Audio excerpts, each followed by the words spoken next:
exciting environment that's never been there before. So that's great. Here we have Jane Maselli. Jane Maselli is a software director, development engineer with Census. She has an MS degree from the University of Wisconsin-Milwaukee. She has 10 years of experience working with companies such as HP, Bodybuilding.com, Rockwell Automation, and Silverback Cooking Solutions. Jane, tell us how you got into software and what fuels your passion in it. I'd have to say it was because my dad was a mainframe programmer, so we had all the coolest technology in the house, and that's how I made my friends, was serial connecting our Doom 2 computers so that we could play together. I got my first email address with AOL in 1989. I used the AOL software to connect to local bulletin board systems, which are non-existent these days, so I don't know if anybody knows what they are. And so when it came time to decide what to do in college, there wasn't really much else that I knew how to do other than to play with computers because it's kind of the family thing now. And my sister ended up getting a degree in computer science as well. What keeps me interested is how the landscape of how software is developed changes over the years with the waterfall and lean practices, Six Sigma, and now Scrum. I'm a certified Scrum Master, and so I like to ask the question, why? Why are we fixing this bug this way? Why are we making a workaround for this solution? What's the bigger picture, and why are we doing it? And that's what keeps me interested. So I'd like you folks to be thinking of some questions as well. Raise your hand and ask the panel a question. I saw a couple words that maybe you might not be familiar with. One was Scrum, one was responsive design. Maybe one of the panels can take one of those items and define it. What is responsive design? Can you guys give me a definition of that?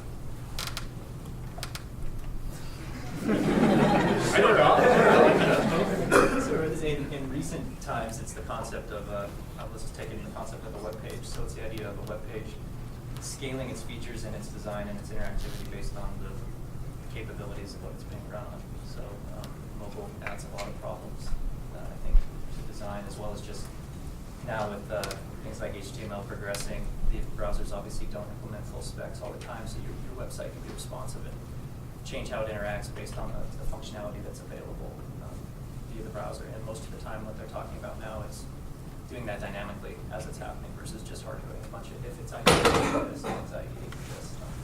That's my take on it. I'm sure you might have a... Yeah. From a day-to-day operational standpoint, responsive design, I've got people do that for me. And what they tell me, and I understand what they told me, is, I'll try to translate to you guys, is right now what we're seeing is that more and more people are coming to state agency websites, not on a specific device, but on a broad range of them. Whether it's a phone that's this large, or a phone that's this large, or a tablet or screens. I mean, so what we were struggling with a couple years ago is we tried to figure out when a person would come in like, okay, you're on a Windows browser on your phone, we're going to write specific code to try to fit that in there. We tried to identify what browser you're coming in to display the content on whatever device you were coming in on.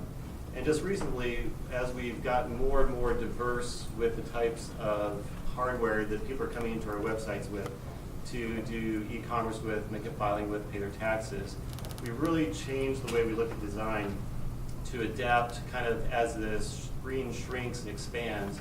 We really try to maintain that same content level but change the graphics up in design so that way you still get the full effect of the site, but it's just a simpler navigation. And so our whole goal is to improve the usability of the site and not be looking for, okay, they're coming on this Apple, they're coming in on this Android, they're coming in on this Windows phone, they're coming in on this Surface tablet. We're not looking at that. We're looking at what are the dimensions that they're coming in and can our site respond to those dimensions coming in, provide a better user experience with that. And so this really comes up with the HTML5 that we've really been putting into effect with our services. For example, one of the things we've seen is that in the past, people would come to the state of Idaho and request a driver's license record.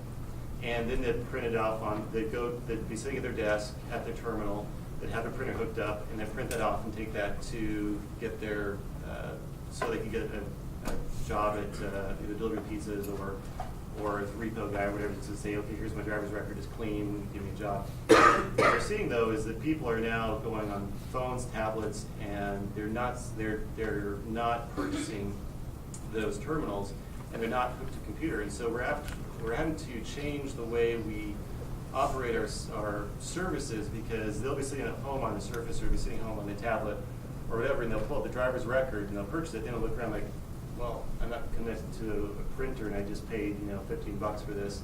Now it's stuck and I can't get it. And so we get phone calls, and so we're changing our applications based upon, number one, statistics coming in, people how to use it, and how they get the information back. So for us, going back, responsive design is the multitude of systems that are out there, and how do we convey the information in a usability way, and not being locked into a certain app technology or screen size. And so one of the things that as our mobile society really occurs is how does state government deliver that, and we really are over the next year going to be introducing templates to all state agencies to take their content and put it onto that responsive design, because what's worse than if you need information about where to get local health district site to go get a vaccination, you pull up the site and it just doesn't fit in your phone, because your first response, your first activity is pull the phone, try to find that information, and it displays in an awful, awful format. And so that's responsive design, is improving your user experience in trying to do business with government. Another question I'd like to ask the panel is, when students start out, what are you going to be doing? What am I going to be doing? That's a question I had when I was going to school. I wasn't quite sure what I'd be doing. So I'd like to ask the panel, maybe the first 3 months, come and start a job with one of you folks. What are you going to be doing? What are you going to be starting out doing? You're going to be learning the tools and the process of whatever company you go to for the first 3 months at least. It takes some ramp up time when you go and start somewhere. And then after that, it varies widely depending on what type of place you go. But for me, the biggest shocker was I got my degree in computer science, and then you learn how to be a computer scientist, and I think that they do it the right way at university, and it's good. When you get out into your first job, it's not so much about, it's still about the algorithms and design and things like that, but it's also much more about the software development life cycle, the process, the testing, the requirements gathering, and the deployment and things like that. And when you're in university, you're mostly doing programs that take you a few weeks, and then you're done, and then you never see them again, unless you take Ahmed's class, and then you get to do the DASH program, which takes all semester. And that's actually a really good exercise, but it's just the size and the scope of the projects that you work on is totally different.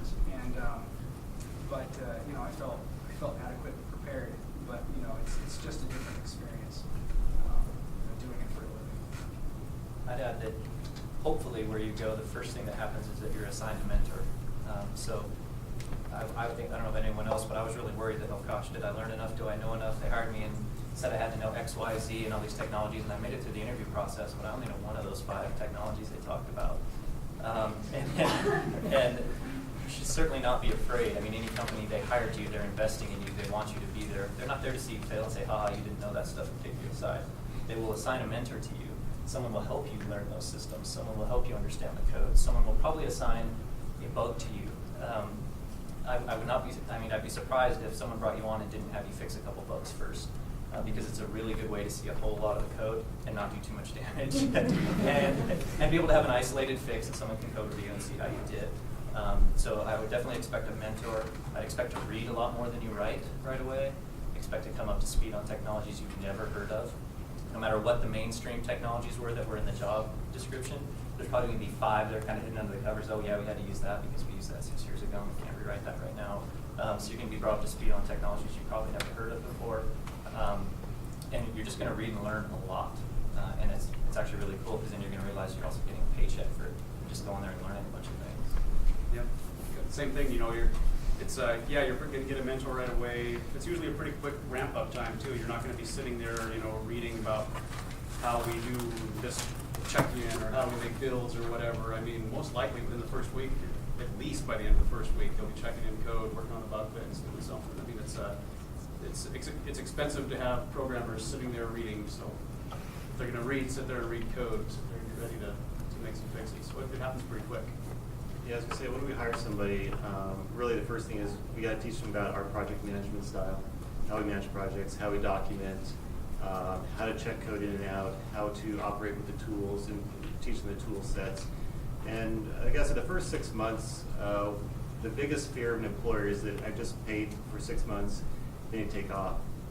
And I know as an employer, one of the things is we always try to find a candidate that not only will they spend 6 months with us, because we really don't get great use out of it until 9 months into it. So one of the things is it is a lot of training on tool sets, teaching, mentoring, and you're just hoping as an employee you can just hold on to this person for longer than 6 months, because if not, then you got to start over. And we really in our organization, we don't get any return on investment until 9, 12 months after they've been there. So that first year is really critical for you just to even understand the workspace you're in.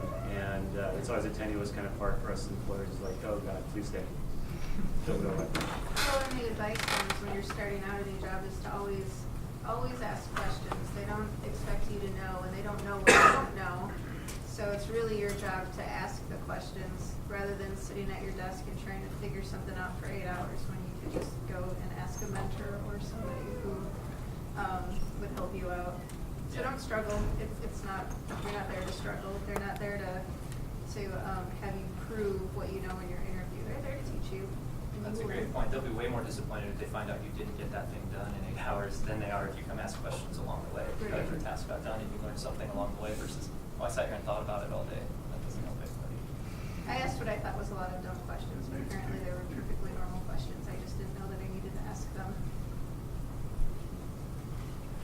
I know in our area, ours might be a little bit different than some other companies, because a lot of companies are selling a particular software product. Some of you will be working in, maybe you go to work for Microsoft, or you go to work for mybuilding.com or somewhere like that, and they're selling a software product. Or Micron does not sell any software product. We develop software in-house, and we don't disclose really what we write and what we do. So it's all internal based. But so in that regard, we assign mentors as well, but there's a big learning curve when a person first comes in. There's a lot that they have to learn. For example, when I started at Micron, now this is quite a few years ago, but when I came to Micron, I had in my program 1 lab on Unix. That's all they had. And so I had one small assignment to try to learn what FTP was, or RLogin, or anything like that. And so when I got to Micron, they were using a VAX. I had no idea what a VAX was.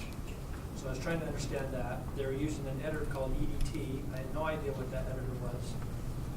They were on Unix, and I couldn't believe that. They were using VI, which I hated. And then they were using testers, which we had to completely learn their entire software, all their tools and everything to run that tester. And then we had to learn the devices that we were testing and all the interface and the data sheets and everything about that, and understand the devices at a semiconductor level to know how to test it properly and how to write the code. And so virtually everything that I was doing was new. I was on an operating system I wasn't familiar with, tools I wasn't familiar with, working devices I wasn't familiar with. And so the only thing that I was using, actually, that I had gained from college was my fundamentals and some semiconductor knowledge. Other than that, everything was completely new. And it was like drinking from a fire hose. And it may be that way, it may not be that way in some companies, but when you first come on, depending on your area that you may work on, yours could be a huge learning curve, and another area maybe not as big as learning curve.